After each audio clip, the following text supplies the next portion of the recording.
what I want to do today, and check me, Mary, if I've got the right item, okay.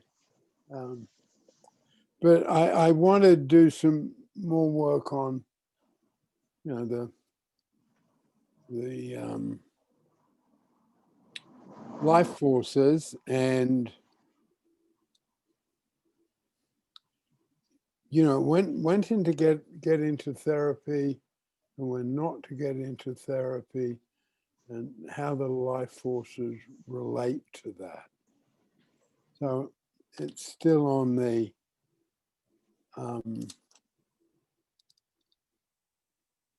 fish or cut bait.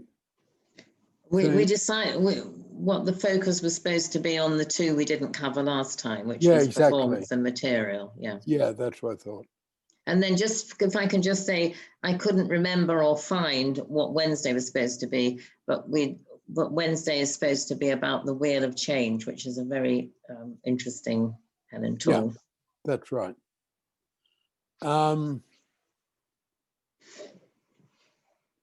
Yeah, I'm better at talking about David's material than I am my own. Okay, and the wheel of change is mine. That's all about the caring life force in a way. Anyway, yeah, because the caring life force is that which we can perform well, blow our own trumpet, feel self-belief. You said caring, you mean performance, Peter? That's the performance life force, yeah. The caring life force tends to squeeze those things out. We're not so good in the caring life force in having self-belief. And self-belief is crucial in the performance life force. In the caring life force, we will be prone to go into therapy, okay? We'll be attracted to it. We will like it. We will be good at it. One other point. And just to stay on that point for a moment,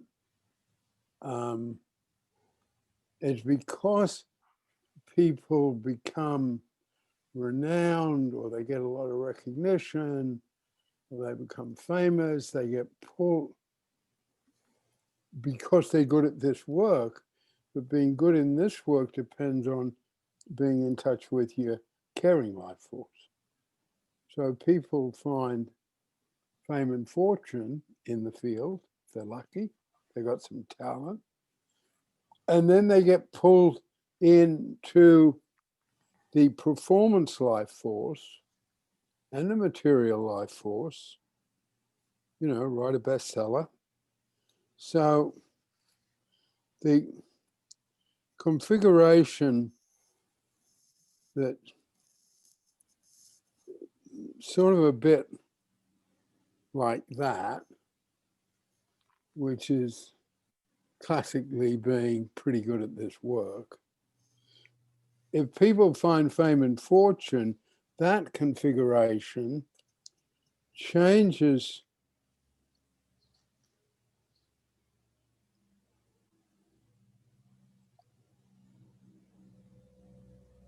to that.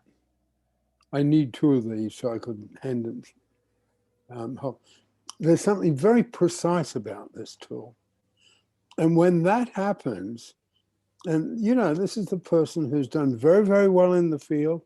It's not that they've done wrong. It's not that they've sold out. But, you know, they're invited to conferences, they write a paper, they publish a book, they're invited to more conferences, lots of applause and admiration. That takes over. The caring life force, yellow bit, gets squeezed. And they become less good at their work. And this was one of the two places that David Pellin really grabbed me. The first, because of his sophistication, the sophistication of his mind. The first one was the life forces, the truth line. We've only got a tiny little bit of the truth. And I thought, wow, I've been waiting for someone to say that. And, you know, we've got other ways of saying it. We can say we talk eclectic, we work eclectically, or we use that which works for a particular client. But here was a guy who was coming in and saying, none of us have the old truth. The other one was this, because I couldn't, and I was young and, you know, in my late 20s, you know, going through a time of being confident that I'd found my life's work. I guess that's what it was. In a prison. Prior to that, a summer camp. But I knew it was right for me. And then I sort of started thinking about things that I was learning. And I sort of observed that younger counselors and social workers and psychiatrists were better than the senior ones. I couldn't get my head around that. You know, if someone's an engineer and builds bridges, after he's got 30 years experience, he'll build better bridges. And then this came along. And I thought, yeah, the senior ones get pulled away from that which was the basis of their effectiveness and talent. And they get pulled away from it. And that's pretty tempting when you get that sort of recognition. Happened to me a couple of times. Yeah, very, very, yeah, it's very seductive, very appealing. And you lose touch with your caring life force. And then you're not as good at the job. That's simple.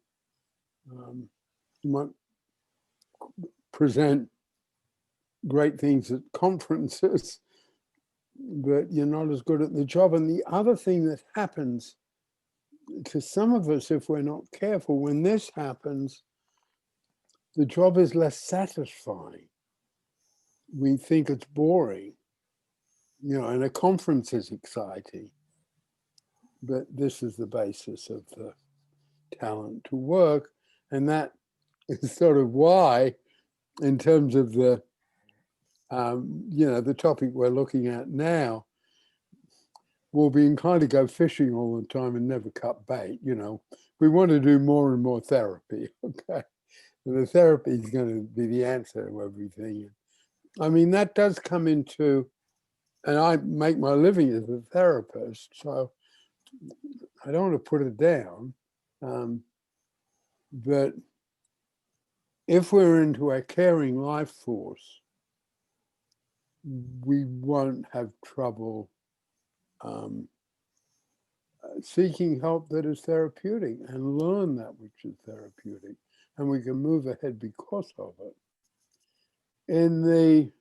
Just to go to the material life force, people in the material life force will not want to do it, okay? I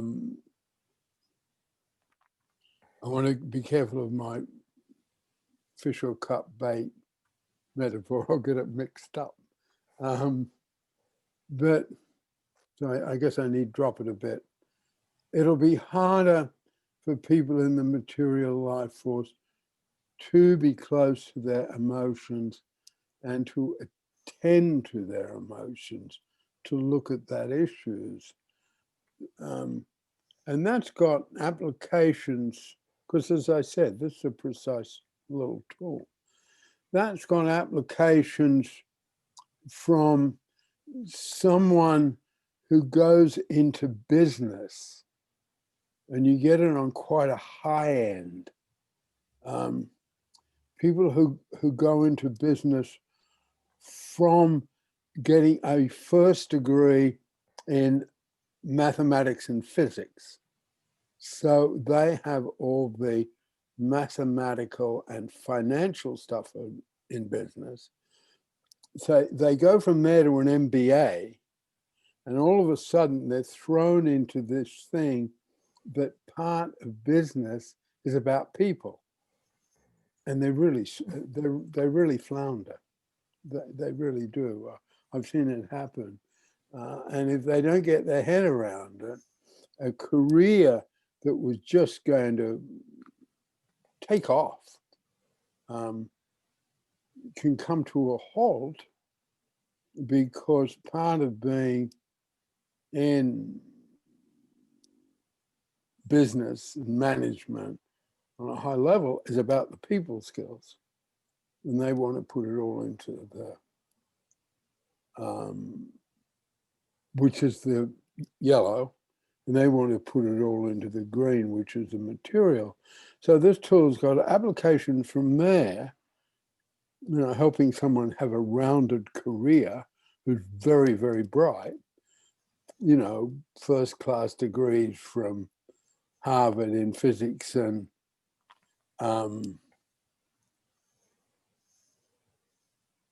mathematics, then going into an MBA, and then all of a sudden they're out of their depth because they can't quite handle.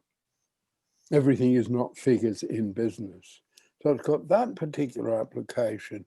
And the other application it's really got, people in the material life force having trouble getting close to their emotions and knowing when they do need to do therapy or do therapeutic learning, and that is relationships and marriages. I mean, the classic situation is a woman who's into the caring life force and a man who's into the material life force.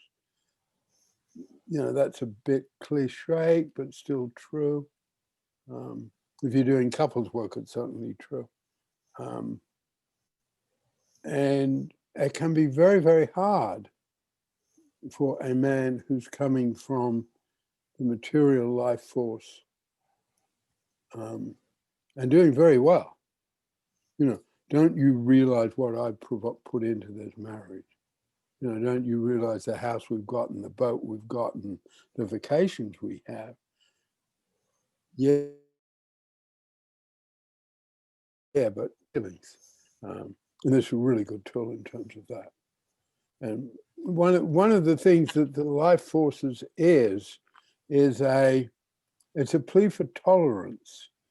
Because of this, we have a very clear place in Pelham for money. And we're not in any way putting it down.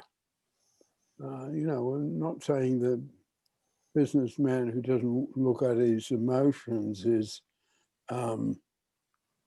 somehow or other less than, from a therapeutic point of view, than his wife who's into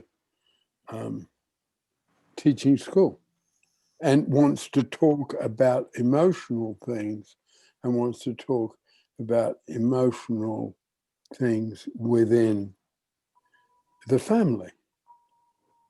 Want to talk about emotional things about the kids. The kids are 15 and 16 and a half, and all of a sudden we don't know where they are every night. We just don't know.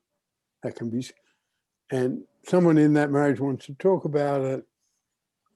Someone else doesn't want to talk about it on an emotional level. And this can be a really useful tool in that. And that's where it's because it's a circle, it's not a pyramid. We haven't got any, we've got a triangle, but we don't have any pyramids. And it's a plea for tolerance. I mean, if the right programs are going to put together so young people get a chance of good jobs after all this is, hopefully, touch wood, cross my fingers,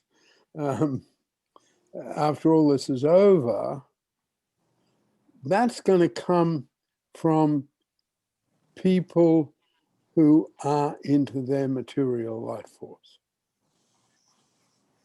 You know, when they saved the automobile industry, that was a bunch of guys and women who were economists who were into their material life force. So the material life force covers is not just the business people and the financiers, but it's also the conservationists.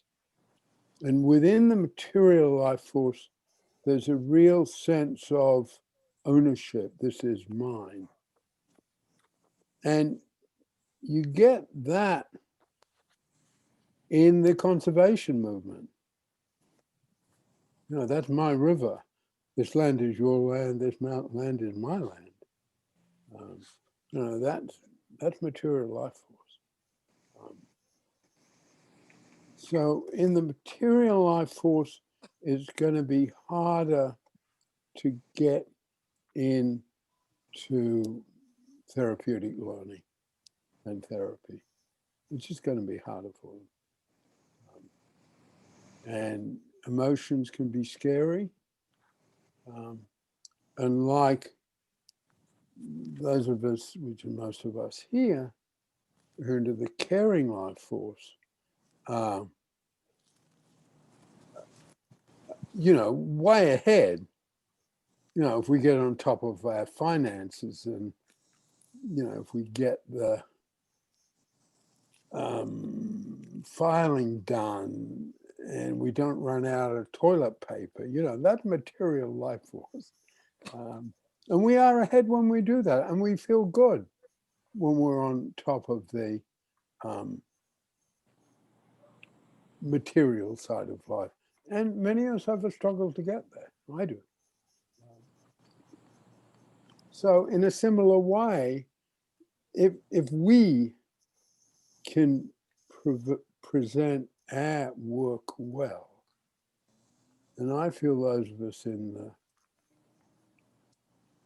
you know, therapeutic world don't often do that. Because one of the things that this part of our work is about is not coming from the place, you know, the whole world would be a better place if we all did our therapy. If everyone was doing their therapy, we might die because there might not be enough food. And, you know, those of you who know farmers, you know, they're into the material life force, and they can be a bit scathing of our side of things. So it's sort of our job to be able to present we've got to offer, to be quite frank, in a way that's not superior. And that's where I've got, you know, I've got differences, okay, with some of the people, even in the even in the humanistic psychotherapy movement, because of their sense of superiority.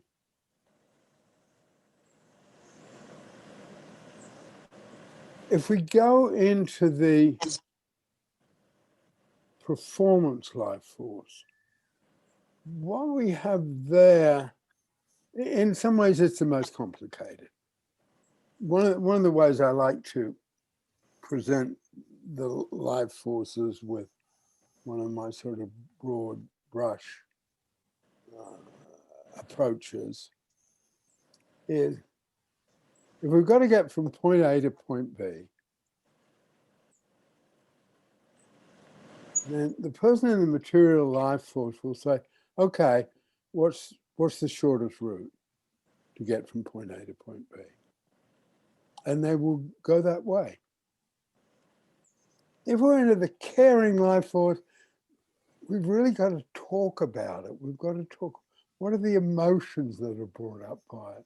So we'll go from point A to point B via G and H, okay?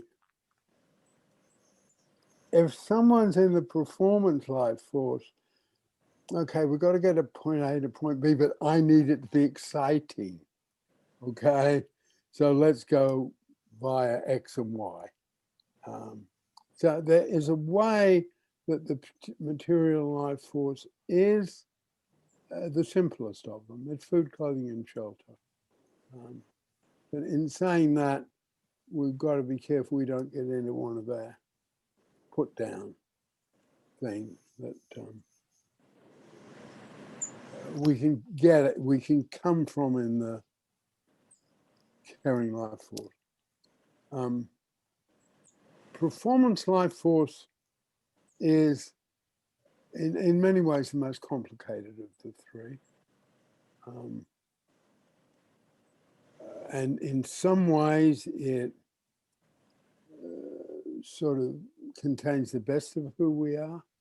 You know, it is Nelson Mandela and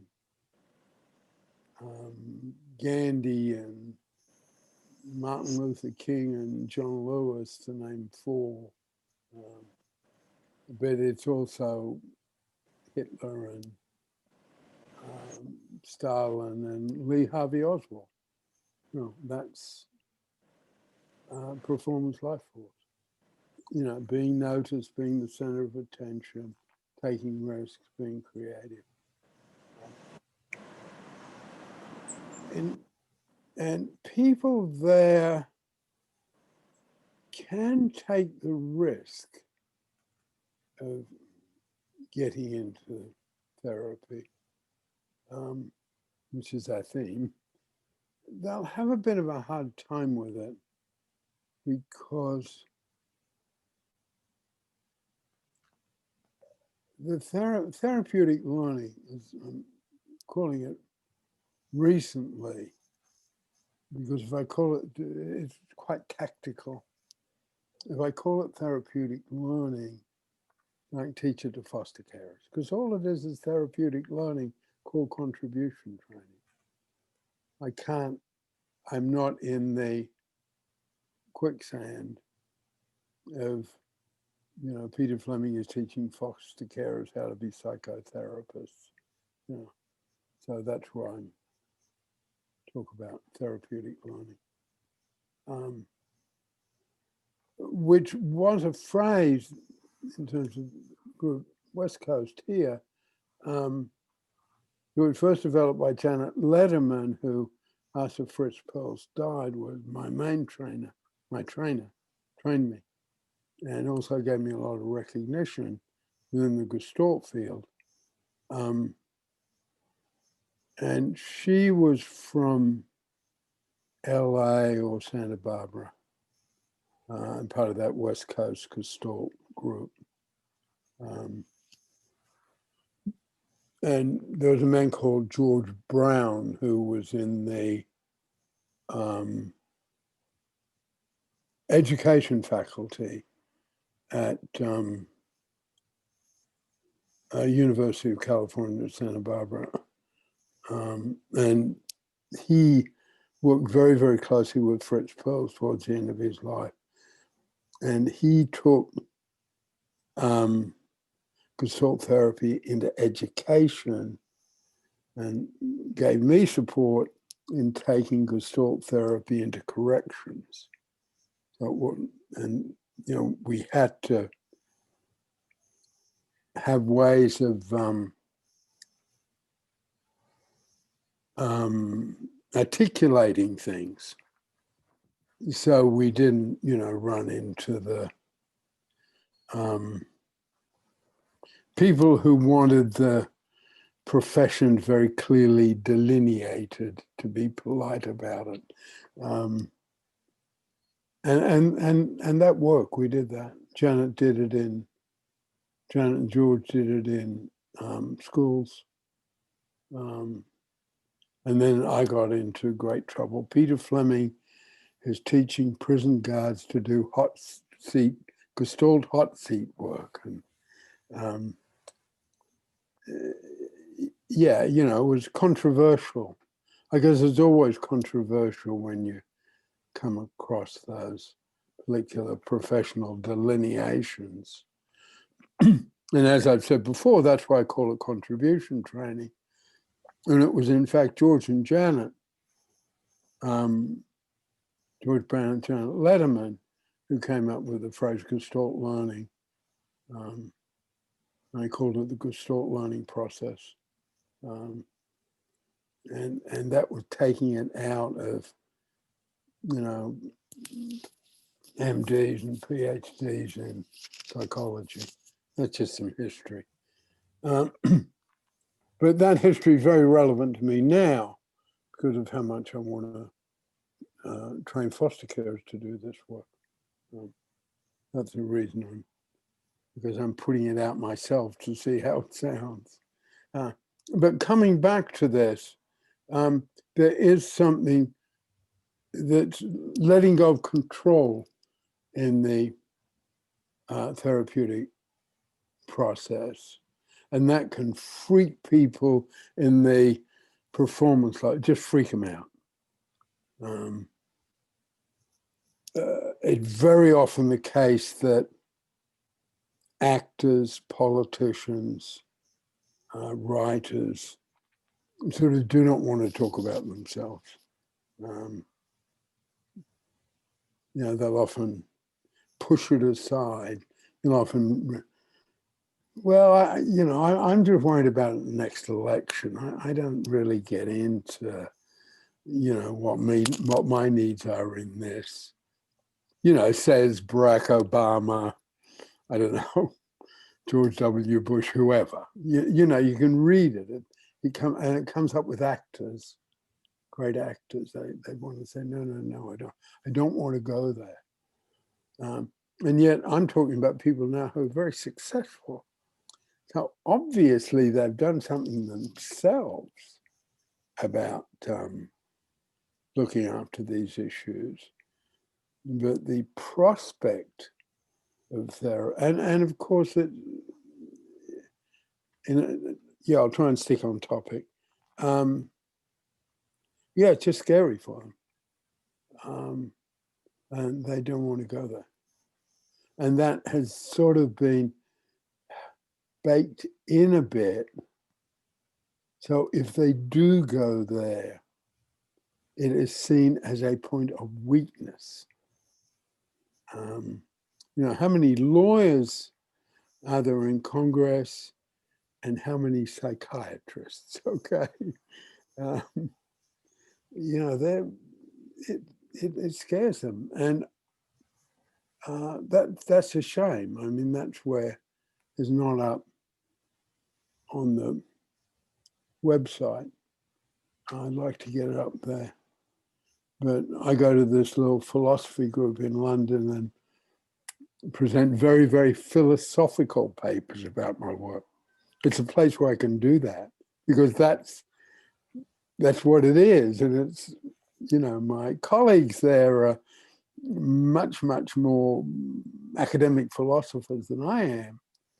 But they sort of tolerate me presenting my stuff there. I can do it from this other side.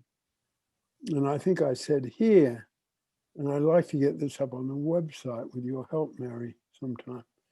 They call ships that pass in the night, and the way, particularly from both politics and therapy, have a great deal to offer each other, but they can't meet.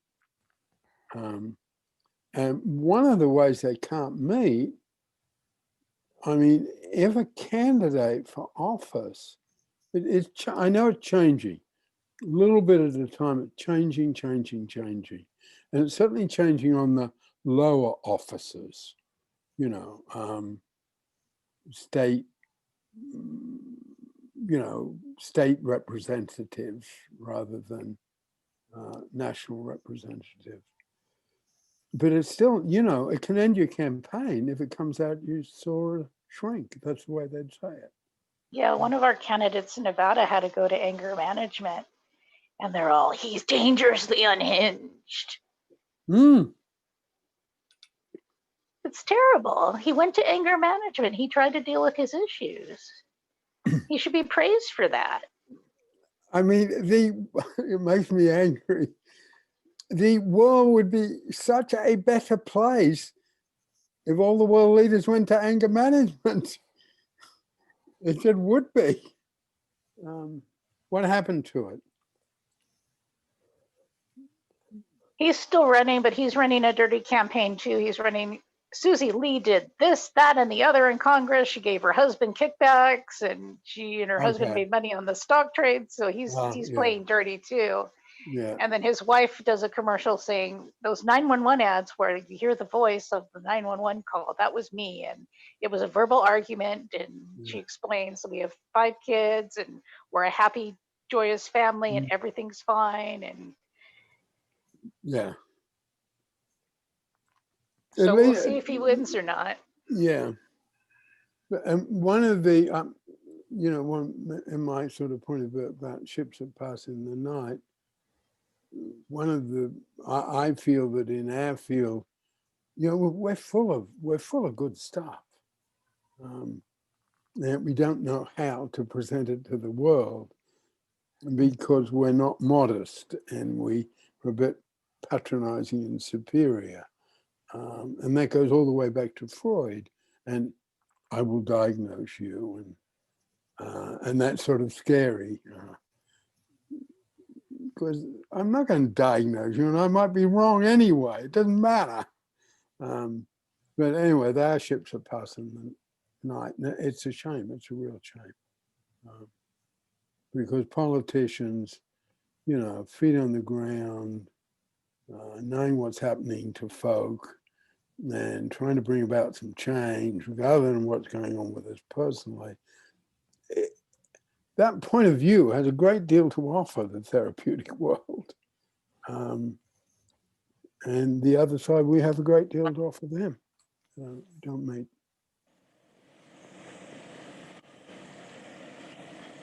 Do you want to Peter, come in? Yeah. Are you open for more questions? Yeah. Well, I was thinking about what you were talking about, the physical, a lot of the land owners, business people, physical life force.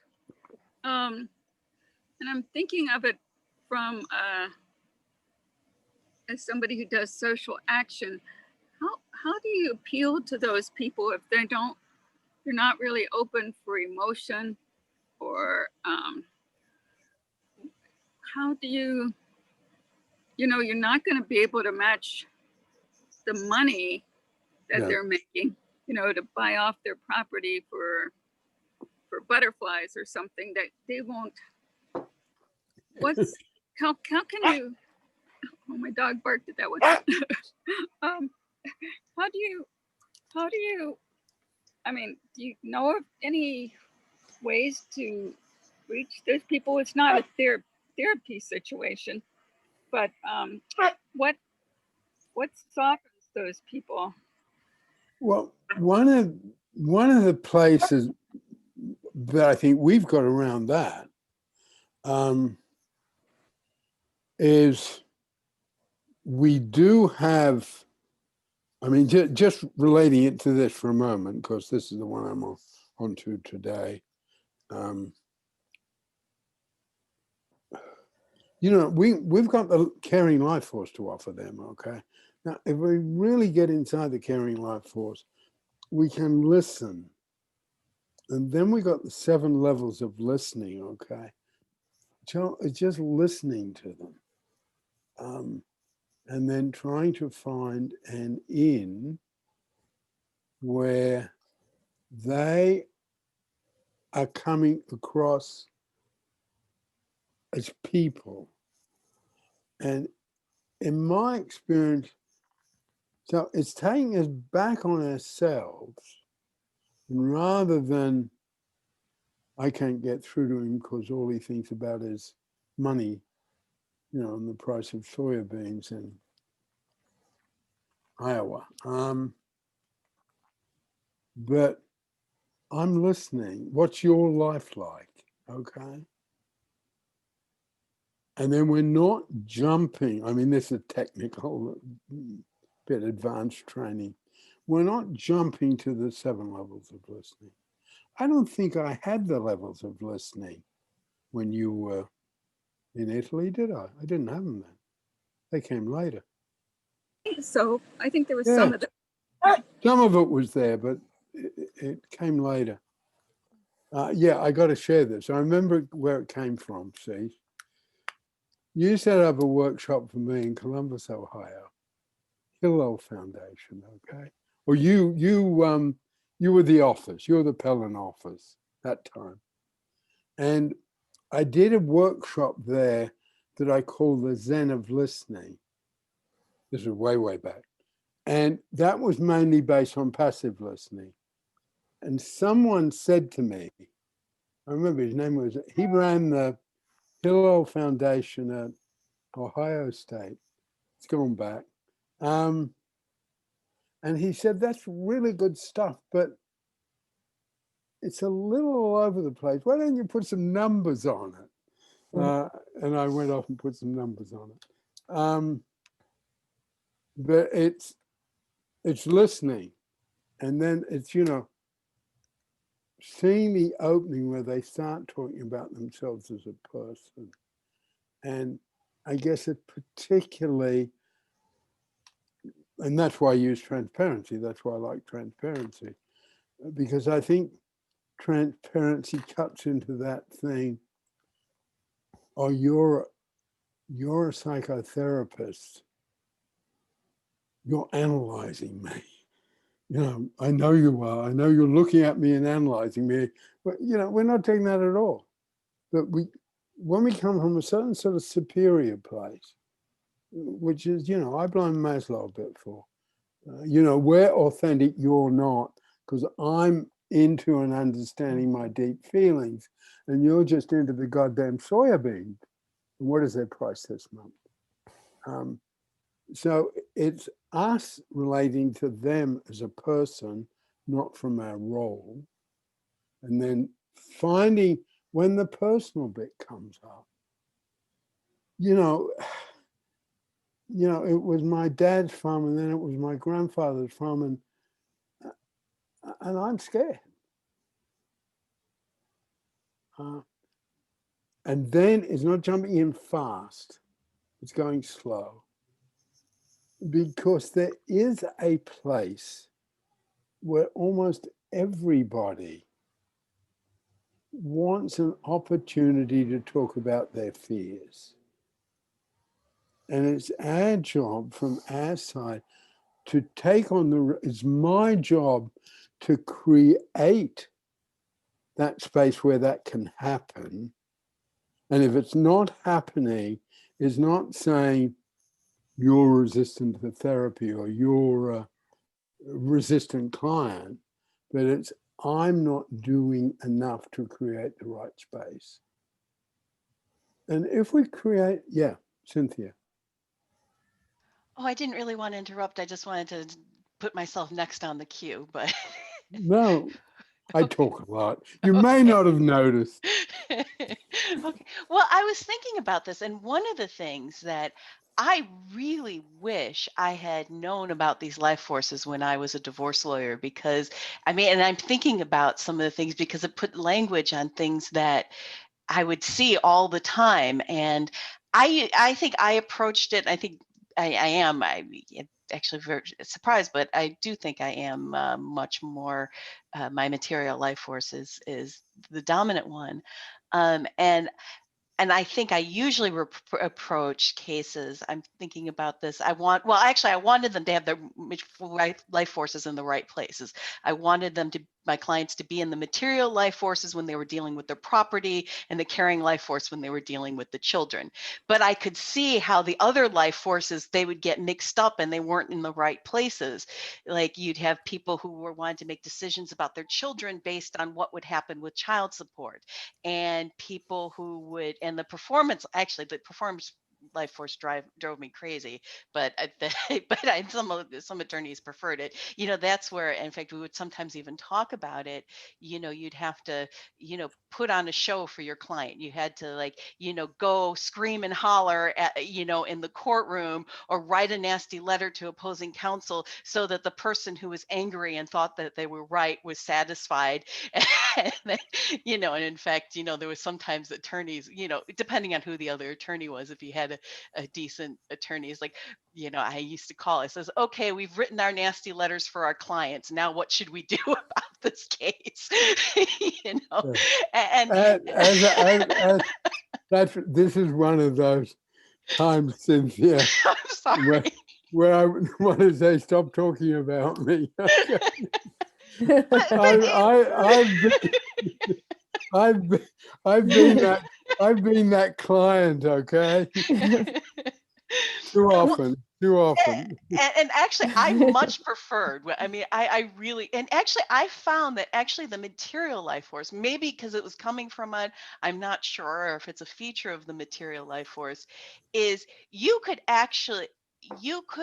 talk to, it was much easier to talk to people in their material life forces, because you could, even like getting them into their caring, you could be very practical about the issue, and you could say, listen, we're not going to be able to get down to what you want to talk about until she feels heard, or we're not going to be, you could sort of reason this, like, okay, you could sort of, I mean, even getting into their caring and performance, you could explain it to a very practical sense, like, I know this is what's important to you, but we're not going to get there until we deal with these other issues, so let's get down to business. And the caring, you just need to, I always had, maybe because it might be because my performance life force is my lowest, so I had a hard time relating. The when people would get into, well, I don't care about that, it's the principle of the thing.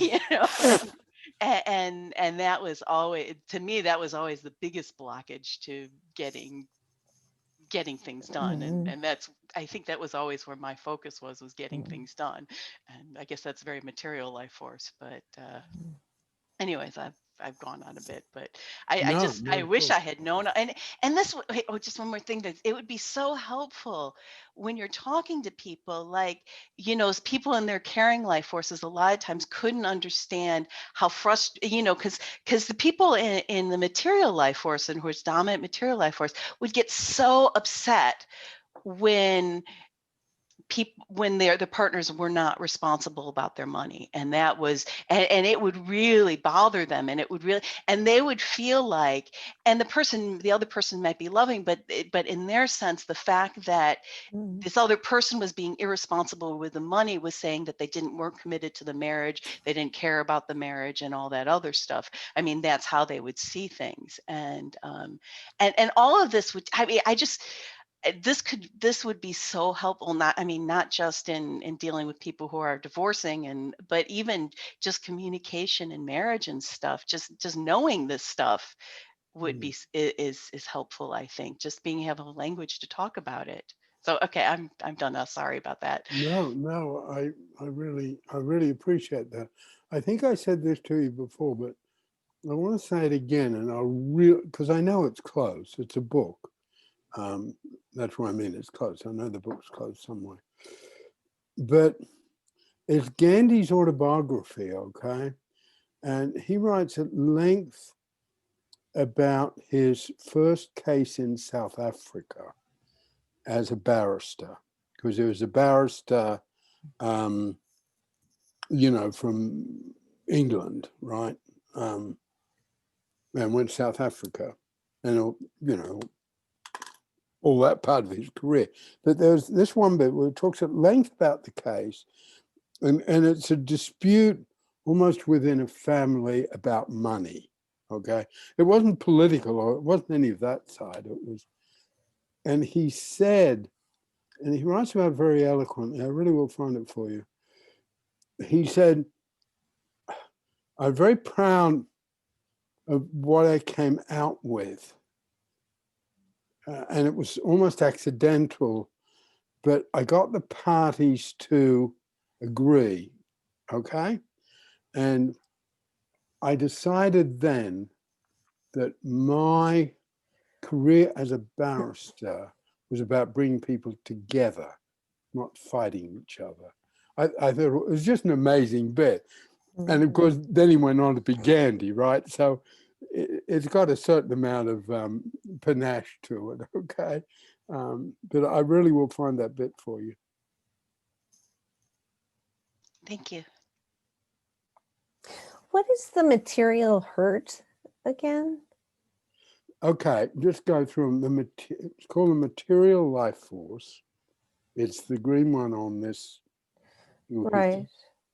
And it is the part of us that needs to be materially and financially secure, okay?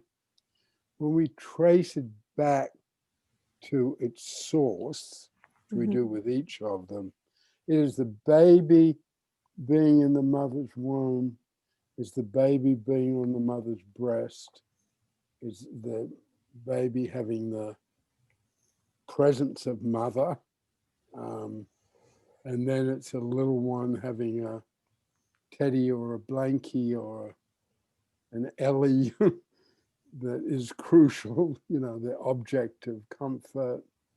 You know, it's a whole part of our life that's about owning things, possessions.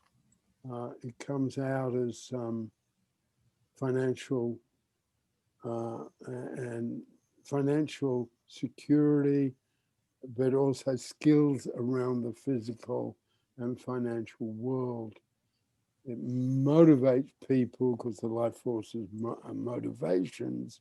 It motivates people to become bank managers and engineers and administrators. Salesmen. So they want to feel. Not I seem to salesmen. remember something about. Salesmen, Their Oh, performance. that's performance. yeah. Yeah. And just to say, another sort of set of examples I give about this is in the medical professions, the hospital administrator is coming from material life force. And So- that's a good example of the plea for tolerance, because unless that person's good, the hospital will close. A lot of very good social programs didn't succeed because the people in the caring and performance life forces were a bit too arrogant or a bit dismissive about the bottom line. You know, we got to survive. So anyway, the I hospital. seem to remember that is this right? That people, material life force, an unemotional recognition of their accomplishments. That's Yeah. how they feel seen, Yeah. and that the material hurt is when they're not duly recognized in that way, right? Or They're not acknowledged, being recognized in that way, or they don't have it. or Okay. they haven't been successful. Yeah, these. Yeah. I like calling it a doohickey. It's really powerful because a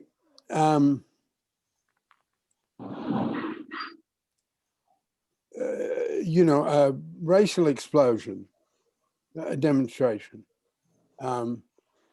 essentially is about performance life force, but it comes in terms of people breaking windows and stealing television sets, okay? That's material life force coming in on that particular thing. And of course, a bit sad because it's the ones that is used to label them, right? Because it takes it almost out of the appropriate political venue, which is all performance life force with a bit of caring, into the material life force. So we'll break the window and steal the television set. Peter? Yeah. My dad grew up in the Depression, and money was his security. He had a lot of material life force. He had worked like 2 to 3 jobs growing up when I was growing up.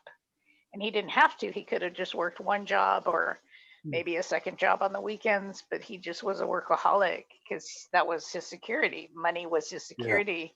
And I used to piss him off by saying, "But Dad, it's only money." Yes, yeah. Mhm. That would totally get his Yeah, goat. yeah, it's only money. No, money is all there is. That's what okay? he would say. You can't do anything without money. And like, Exactly. no, And Dad, that's love what, is all there is. yeah, Love and is all there is. A yeah, loving God provides for all my needs. yeah, yeah.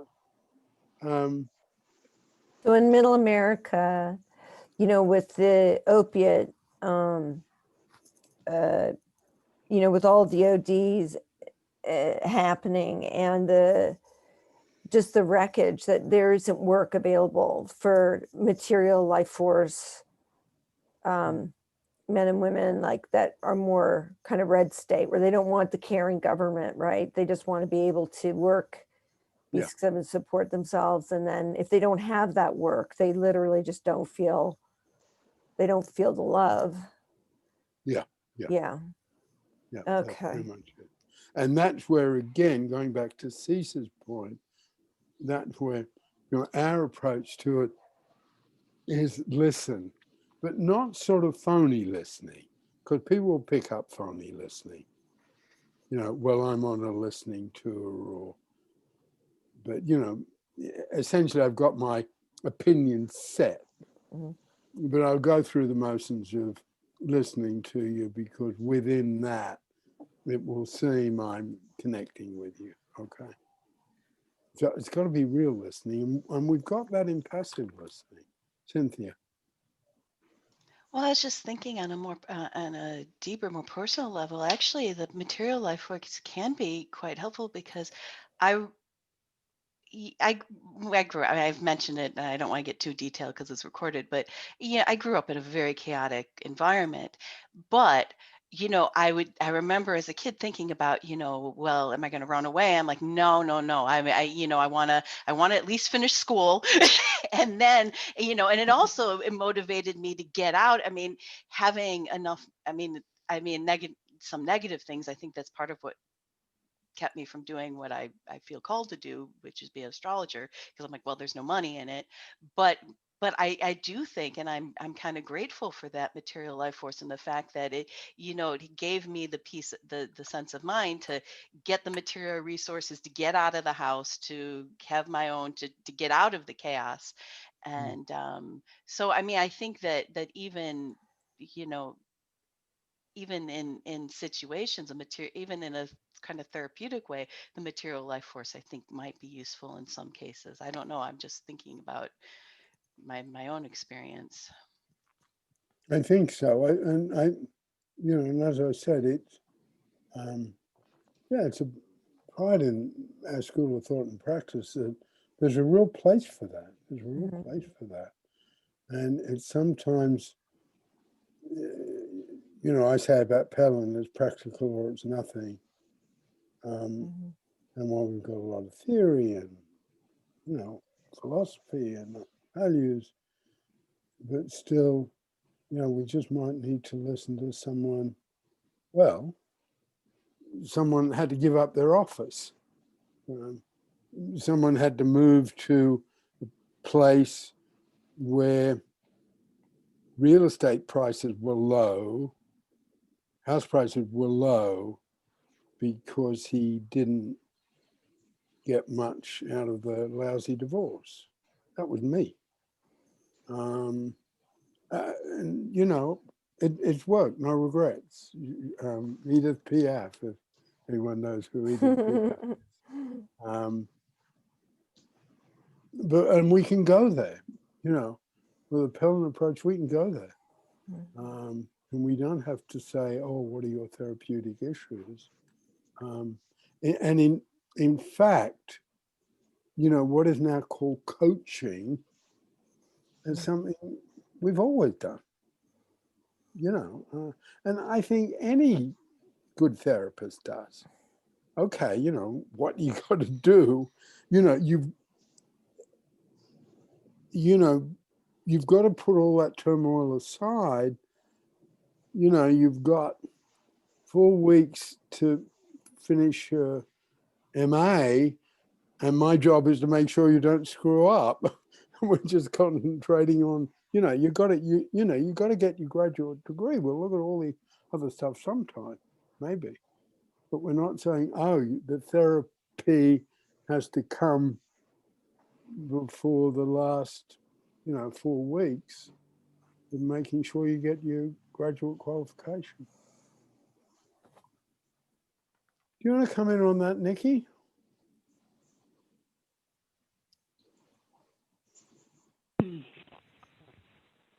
Not especially, I'm afraid. I had something to say ages ago, but it was a different subject and I can't quite remember what it was. Yeah, I mean, the reason I said that, and the example was yours, okay? Mm. You know, she's got to finish her PhD and nothing else matters for a while. Anyway, Mine? not you personally, clients of yours. Oh, right. Yeah. You've always got that approach. Yeah. I see what you mean. I see where you're coming from. Yeah. And yet you're the one who's, more than any of us are into the deep therapy, right? Yeah. In my life, I absolutely, that reminds me of the bit that I wanted to say. I had something to say earlier, where you were saying about carrying life force people, they go the meandery way, through BCD. And it's like, well, I would never get there unless I did the therapy. I absolutely have to do the therapy, or I don't end up at where I want to be at. But yeah, you're right. With a client, it's like, well, notice I've never started a PhD. Why would I do that? That would be hell. But if somebody has, they've done that. They want to do that. It's like, that's all that matters. They've got the deadline. It's got to be finished by then. We've got to all I care about is getting the brains and their feelings sorted out enough to be able to get that handed in on time. Then we sort out the rest of it. That's right. Yeah. Have you finished, Nikki? Yes. Yeah, okay. So I just had a kind of collection of things accumulating. One thing on what we've recently been talking about was, it was in the newsletter for Saturday, I put in links to the 2 podcasts I'd done recently, podcast interviews I'd had, I mean. And the one with the man whose podcast was for entrepreneurs, it was really interesting because he wrote his own outline of the questions, and he talked about Gestalt. He did a bit of research to write up these questions, and he talked about Gestalt therapy, and he said, oh, it's really good for depression, anxiety, etc., that all of us entrepreneurs go through. And I thought, well, I mustn't let his starting point of what he understands about therapy being about problems overrule, I can't think of the right words, but I mustn't let that get in the way of the opportunity to say, hey, this is a therapeutic school of thought and practice that's where the world of work is as important as the world of feelings.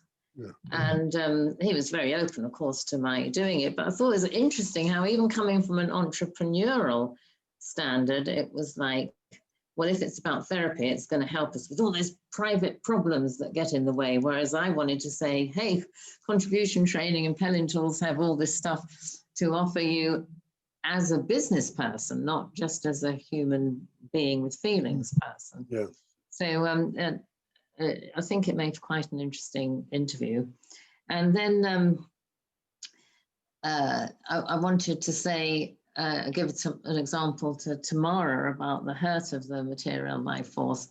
A few years into my marriage, my husband, who'd had a fair amount of money when he was actually directing, there was a day I particularly remembered because it helped me understand the material life force better, when he was like very emotionally upset and I didn't quite understand it, because what he was emotionally upset about was the fact that he only had, whatever it was, 30,000 or 50,000 in the bank, you know.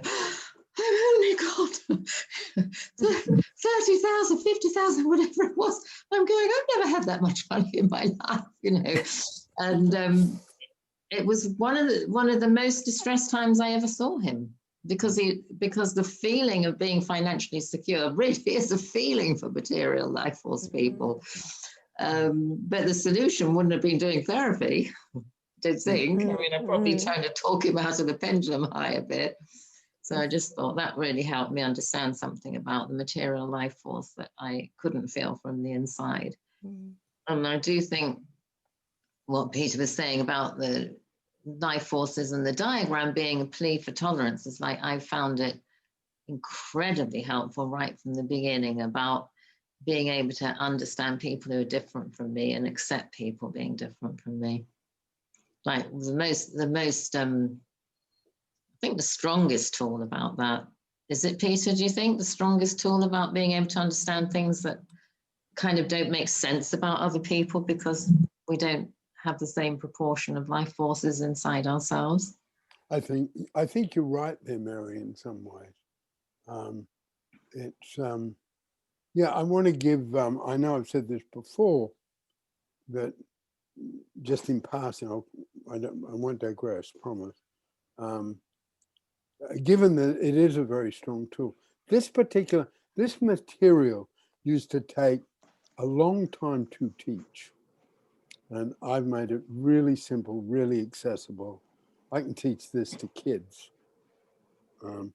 But the bit I just want to do is give credit to Sister Marion, who was a prioress of a convent in a part of London called Stockwell, which is very,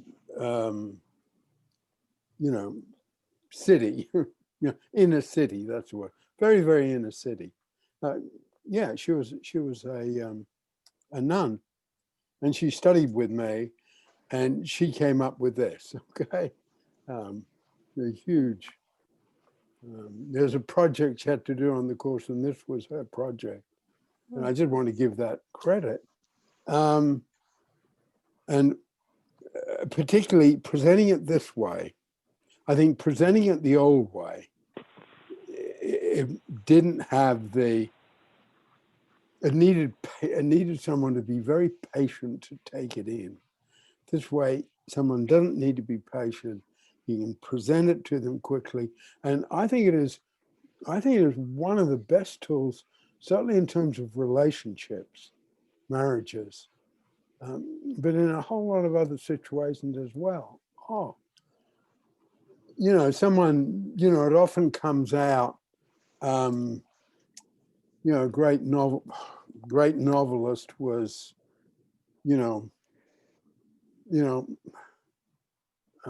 for many years a lousy parent and very self-centered and a drunk. We're coming along and saying, so that person could be judged. And I'm talking about William Faulkner. That's the performance life force. Someone is going to be like that. If you want the product of the genius, you've got to realize that this person's not God. They're going to have their own foibles that go along with the performance life force. The performance life course can be incredibly self-centered and selfish. That's just the nature of it. And again, I think that's a sort of plea for tolerance. And I think on another level, it has what I want to call the common sense backup, that people in their common sense will say, yeah, that's what politicians are like, or that's what writers are like, or that's what movie directors are like. I think on some level we know that, but I think this gives us a way to come at that with more tolerance. Mary. I just wanted to bring something up that involves what Cease was saying, and I might be wrong in what I was thinking, Cease, but what I thought Cease was asking you about, Peter, wasn't so much listening to people with a lot of material life force, but how, correct me if I'm wrong, Cease, but I thought you were asking how, I thought it was within your political work. I thought you were asking, how can you present things about change, desirable change, like when you give up a bit of your land for harboring butterflies, to somebody with a lot of material life force was, and you didn't answer that. So I just throwing it open to you, Cease, if I was right in thinking that, and is that where you were going with Peter? Yeah, and it's a little bit tricky because you don't want to be like manipulative. Right. People pick up on that, or when I'm just thinking that we recently did some lobbying with Rick Scott's office on the SNAP program. It's a program for children for food and also for shelter. It's a different program, but somebody had already found out what Rick Scott, his favorite charity was, which was foster children. So we already knew that was an interest. So that's the kind of thing where I think it's helpful to have some idea what somebody is interested beforehand. We didn't actually talk to them, but I think with back to the land with the butterfly thing, I don't know how you would do that, especially to, maybe there's a way to listen to what, first of all, what are their ideas for how their land was going to be used, or what were they thinking, I guess would be a starter. Were they thinking that any of it could be used for the public good? There might be a way to write questions that weren't off-putting. Cynthia want to come in. I do. Well, if you want to convince them, but I know I'm not part of this, but from the material life force and working with people in the material life force, the way you convince somebody in the material life force to do it is have your numbers ready. What it's going to cost them, how it's going to benefit them by doing that, because a lot of these things, even there's a lot of ways doing things for others does actually benefit, or even how you're going to benefit people materially. You just have your numbers, have numbers, have graphs, have a piece of paper. That's what's going to convince a material life force. When I had to convince clients, I had a calculator in front of me. I told them, what's this going to cost you? And like I said, I hope I'm not coming in out of turn by saying that, but it just popped in my head. I think you're right, but I think to get at the life force, you have to have a different set of questions. I've done what you've talked about with different situations come in, but I don't think what I get from people is they don't feel invested unless somehow some of that's coming from them. You know, unless I have something like Peter was talking about a person to person. Here's my problem. Some of the time this feels very adversarial, and that to me is creating, I'm not talking just about lobbying, but certain action stuff. It comes across very adversarial. You're wrong, we're right. Here's why you're wrong. And you know, I think that's a good tool, what you're talking about, but I'm trying to get more like meeting on a person-to-person level, so that there's kind of what talking about, there's this change in the relationship that goes along with that. So you're kind of becoming a partner. Is that, anyway, that's. So maybe passive, I'm sorry, Peter, maybe passive listening, you know, Yes, what do you need? And how the can other the we other work thing together? the other thing about this, and there's a chart about this in the manual, contribution training manual, that each of the life forces needs a different sort of recognition, okay? Right. And the material life force, the recognition that someone in the material life force, which I think is relevant to your question, Cease, is respect. Right. And particularly respect for their material. So it's respect for the farm, the house, the truck. My son-in-law's got a truck just like yours. It's respect for material. It's not trying to come in, and that's where the listening can come in. It's not trying to come in and I will get you on the emotional stuff, okay? It's more, and it's just clear, because just, the bits of training I'm obviously putting in here. The respect we need for the caring life force is acceptance and love. That's small numbers. The respect we need for the performance life force is applause and admiration. Peter, do you mean recognition? It might be confusing because you're saying respect. Yeah, no, sorry, I'll start again. The recognition we need in the material life force is respect. Thanks, Mary. The recognition we need in the caring life force is love and acceptance just for who we are.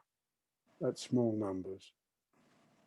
The recognition we need for the performance life force is applause and admiration for what we've produced. My painting, my picture, my performance at Wimbledon, that performance life force. The recognition, and this comes in on your seat, because it's a hard one, the recognition someone in the material life force needs is respect for their material. So it's almost, on the one hand, it's the personal bit that I talked about, but on the other hand, before that is, I imagine the farm's huge. Has it been in your family a long time? I don't know much about farming, but this feels like good farm. And coming in that way, and my experience is if you can sort of hang in the dialogue in the right way, and particularly as you said, they don't feel you're being phony. There's enough transparency, not a lot, but enough. I am, Cecilia or Peter. And if the dialogue goes on, I'm often surprised. All of a sudden there's an in. It just sort of comes up. Just Elizabeth, you've been really, what if you want to come in at all?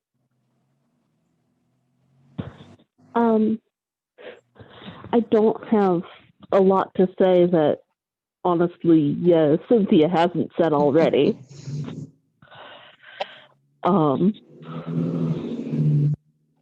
Yeah, no, I've just been listening this time. Anyway, good to see you.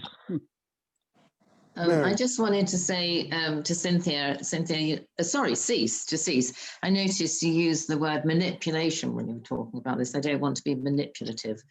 And how I look at this is a sort of thing Peter's been saying, like, here's a situation where there might be a communication gap because this person is very different from me. So thinking, as Peter was just talking about, I believe really strongly that thinking about what's going to be meaningful to the other person who's different from me, and opening up conversations in the way Peter just demonstrated was exactly the thing I thought. How long's the farm been in your family? That's exactly the sentence that came up for me. I don't believe that's manipulative. I believe that's laying groundwork for communication to happen. And that, you know, I often have situations where that are a bit tricky to handle. And I think it feels like my performance life force, I don't know. I think out quite carefully what's going to work to connect with this person who's maybe a bit defensive or easily hurt or whatever the thing is. And then I put my heart in what I actually say to them, so they feel the caring life force. And I call that diplomacy and not manipulation. But it's sometimes quite carefully thought out, like you would have to if you were going to see a politician and you wanted something out of them. It's like you know you can't just sit there with your caring life force. Right. No, I agree with Cynthia that having those numbers and charts and all is really, in fact, we had some of that when we did the lobbying, but somehow I have to reach them as a human being to begin with, or we have to, or not. Here's what happens a lot of time, and some people come in angry at the person they're meeting with, and that's no good. You know, that's already saying you're bad and I'm good and I'm going to tell you what to do. So I'm just seeing there's a different way to using that caring life force to have a different outcome, I would hope, and then be able to present some of that that you were talking about, Cynthia. An unemotional, like not patronizing from the caring life force approach, but recognition or showing respect would, I think maybe something that might talk to material life force is their legacy. You know, like I've known, like why are there are always plaques, you know, for like donate or you know, or that this just a plaque. I was thinking of that while you were talking, you know, but in your name, your legacy, that something about your work survives time and even after you're gone. Yeah, that the material life force is about things, okay, and objects. It's not putting objects down in the material life force. So it is. And the other thing I just like to say in terms of using the tools, material life force people will often come up against performance life force people who try to use them because the performance life force people need their money. Right. No comment on current American politics. And material life force people, I think, have sort of antennas. Okay, you're trying to sell me something. I know what salesmen are like.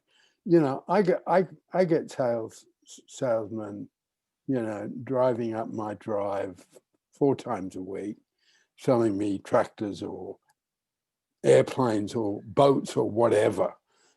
So it's, I guess, and one of the things we do have in the caring life force, and the caring life force is empathy. That's where empathy is located. And in the caring life force, we can get inside someone else's skin, okay, in a very real way, in terms of the other 2 life forces can't do. And then, okay, what is it like to be this guy who initially might see me as another salesperson, and and he's talking about butterflies. Okay, what's that like? And really getting inside it and just respect, respect, respect. I mean, the way the salesman can sell the farmer the boat is by that salesman being so good that he, without ever having heard of it, knows our material, okay, knows the common sense of our material, and just goes in there and say, yeah, I sell airplanes, but I want to tell you I grew up on a farm, and what I've seen a lot of farms that aren't as good a shape as this one. Okay, so he comes across genuine, okay, gives the farmer respect, the farmer buys the boat. And maybe the farmer takes the salesman out on the boat, because the respect is there. With material life force, it's respect, respect, respect. And they know that they're sort of prone to be swept up by a salesman, so they'll have certain sort of defenses. And I guess it's also respecting those defenses. Could I tell a story where I got completely at cross purposes with someone with different life forces to me? Yeah. That I just remembered. Yeah, so I'm mostly caring life force, and I get by with the other two. But I'm just remembering this man I once tried to buy a second-hand car from. Oh my goodness. And I turned up at his flat, and he had a young New Zealand lodger girl there who was sweeping it. And basically she proceeded to slag him off to me about how they're all on a cleaning rota and what a bastard he is. So basically I got him like, okay, he's material life force in a particularly horrible way. Maybe this isn't someone I want to buy a second-hand car off. And then he showed up with his young son, dressed in a one-piece bright red motorbike leather thing with matching crash hat. But okay, quite a lot of performance life force. He had to go and get changed, and he walked me out to get to the car that was hideous and faded. We had to walk past the motorbike that he'd arrived on. He was so proud of it because his new motorbike. And I could see, I thought, I was impressed with the motorbike. It had a roof on. I'd never seen a motorbike with a roof on. It was a new thing. And I could understand that he was really chuffed because this is when the new, congestion charging zone had come into London. He lived on the edge of that. And so that's why he was selling the car to get the motorbike so he didn't have to pay the fee, blah, blah. It all made sense. But he made me stand there, and I had to find the way to praise the motorbike. And I understood that was the task, but I just couldn't achieve whatever it was he wanted. I couldn't understand. Because I'm like, well, I am impressed. I was like, I can't remember what I tried to say the first thing. No, that wasn't. I still had to. He kept me standing there. He wasn't going to let me walk past it until I'd found the right thing. And then eventually the third thing I tried is like my thing. All I had left was feeling stuff. So I said something like, you must feel very, I can't remember, proud or pleased with yourself or something like that. He looked with disgust at me. Finally, he let me walk past the bike because I clearly wasn't going to say the right thing. I remember telling my therapist I had at the time, I said, what was I supposed to say? I've got no idea. And she was laughing her head off at me. I said, because basically to me, I mean, what I had going on was, oh, okay, you went shopping, right? That's all I knew. You went shopping. I'm not impressed, mate. I think you just explained to me why I never get to a second date. That's been so helpful. Thank you. Oh, well, I still don't understand. My therapist at the time, she tried to get me to understand what this guy wanted. I was like, what did he want me to say? I couldn't get it at all. And then, of course, and then he was really messed up, because then we got in the car. The minute we got in the car, he's completely behaving like we got on like a house on fire, like we've been best buddies for years, and took me around all these complicated roundabouts and drove back, got out the car. Suddenly he's weird again, get back into the flat. And then I find out he's lied about the date on the tax, and he's lied about the date on the MOD certificate. I'm like, I cannot buy a car from a man who's lying to me, because that's an emotional, guttural thing. You know, that's my caring life. I can't. I would never like driving that car, because I've just bought it off a bastard. So I couldn't buy the car anyway. That was a big adventure. Okay.